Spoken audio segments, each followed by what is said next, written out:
That we should be saved from our enemies. That we should be saved from our enemies. Who are the enemies that we need to be saved from? Everyone who's against humanity. Okay, hold on. Deuteronomy 28. I'm about to read verse 48. Right, because I'm gonna show you something, because it's very important to understand. Because in the beginning it says, he shall save Israel, right? He shall save Israel. The people in the land of Israel today are counterfeit, right? Yeah. Watch this, read this. Deuteronomy chapter 28 and verse 48. Here we go. Therefore shalt thou serve thine enemies. Now hold up, start at verse 45. Read 45, watch this. Deuteronomy 28 verse 45. Moreover, all these curses shall come upon thee, and shall pursue thee, and overtake thee, till thou be destroyed. Now, the Israelites made a covenant with God that if they didn't obey God's commandments, that God would curse us. That's the contract. Right? The Israelites broke the contract.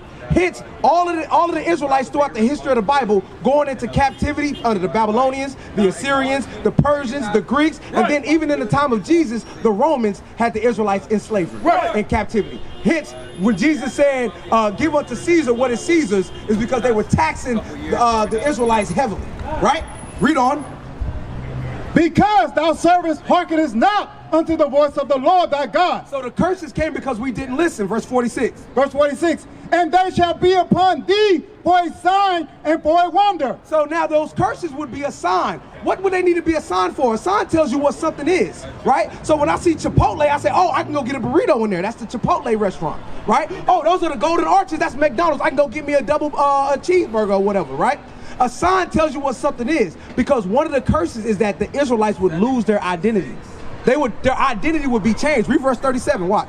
Verse 37, and thou shalt become an astonishment, a proverb, and a byword. And a byword. Remember when we got off the slave ships, they changed our names, they changed our language, they changed the way we dress. They basically erased who we were before we came over here. Right? So now, how would we come back to the knowledge of who we are? These signs that are written in the Bible. These curses are a sign. Right? Now, read one of the signs. Read verse 48. Verse 48. Therefore shall thou serve thine enemies. There's that word again that we read in the New Testament where Jesus would save us from our enemies. He says you're going to serve your enemies. Read. Which the Lord shall send against thee in hunger. For food, you will serve your enemy. And in thirst. And in nakedness. And in clothing. And in want of all things. That's education. That's if you want to learn about God. Who taught these black preachers? Did we not learn that from slavery? Yeah, because even with slavery, when we had churches, guess what? A white man had to sit in there and make sure. Guess what? When we first got into slavery, they said, no, do not teach you niggas to read. Definitely not the Bible. Why is that? Because in this book, that's our people right there. That's the roadmap to find our way back to God, right? So when it says, hold on, watch this, read on.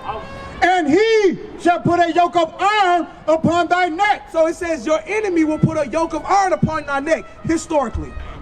Who has had yokes of iron on their neck other than these people here? Nobody. So these signs are clear determining factors of who the children of Israel would be today in these last days. Now that we can read, now that we understand what words mean, now that we can pronounce syllables and form understanding, we understand this is who the Israelites are. Because this is the sign that was left. He should put a yoke. Now, who put that yoke of iron on our neck? I need it on the mic. Who put that yoke of iron on our neck, brother? That's a good question. That's the state. The state did. See, you know what? Hey, bro, hey, black people like you irritate the hell out of me, bro. I gotta tell you the truth. I'm gonna tell you because I love you. Bro, black people are too scared to say the white man put us in slavery and they are our enemies. They are our mortal enemies according to the Bible. Who do you think the state is? Listen, no, that's semantics. That's semantics, bro. That's right. Hey, you're part of the what church you go to? Oh no. You don't go to any church? Michigan. Huh? Michigan. I'm from Michigan. Oh, you okay? So what church you go to in Michigan? Yeah. What church you go to in Michigan? Well, so What type of denomination is it? Baptist. Baptist Negroes are coons, bro. I'm telling you. They will never say the white man is the devil according to the Bible. They'll never say it. Because guess what? The white man can do no wrong in the eyes of Christianity. That's right. Hey, it makes me so mad because, bro, to this day, our people are suffering by the hands of these evil, demonic, Caucasian people, bro. To this day. our people are suffering. Right. Give me Revelations, I want 13 verse 10. Yeah. To this day, our people are suffering, bro. And guess what? You will have black people too afraid to speak out against it and call it what it is and put a name on it and put a stamp on it. Watch. Here we go. Revelation chapter 13 and verse 10. He that leadeth into captivity shall go into captivity. The Bible says in the very last book of the Bible, this is after Jesus had been crucified and died for the sins of the nation of Israel. It says, he that leadeth into slavery shall go into slavery. Right. Is that going to happen? So let me ask you this. Is that going to happen? Who was it that crucified Jesus? Is that going to happen? Oh, I'm sorry. What's your question again?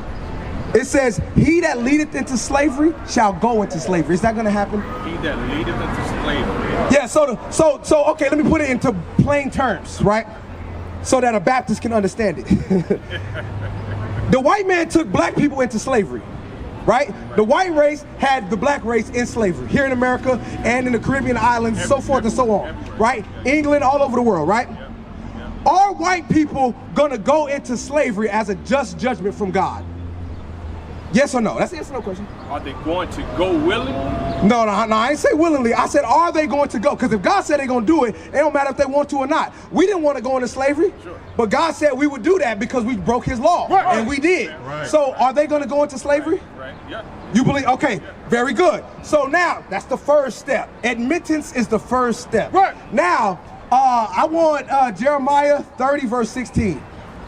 Watch The this. book of Jeremiah, chapter 30, verse 16. Therefore, all they that devour thee shall be devoured. Same thing we just read in the New Testament. Read. And all thine adversaries, every one of them, shall go into captivity. Every last one of our adversaries is prophesied to go into captivity. Right. And I read that to somebody that was a part of the church. I don't know if they was non-denominational or Baptist or whatever, but they said, but that's the Old Testament, brother.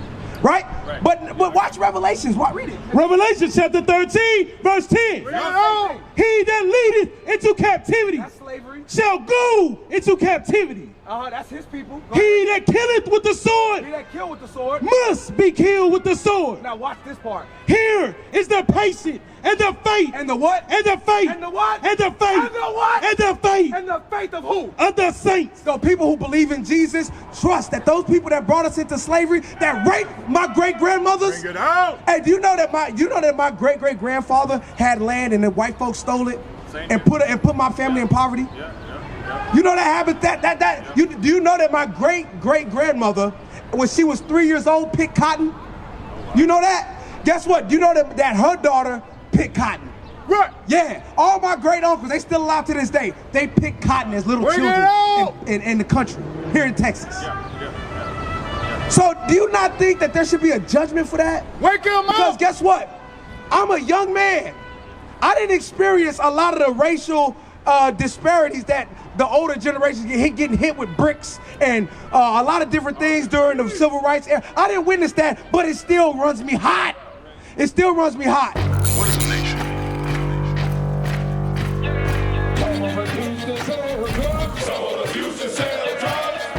Nation is men leading by example.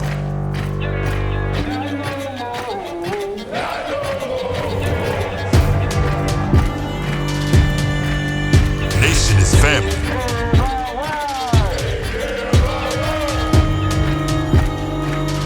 Nation is community.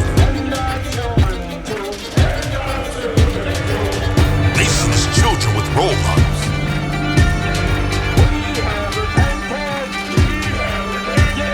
Nation is unity.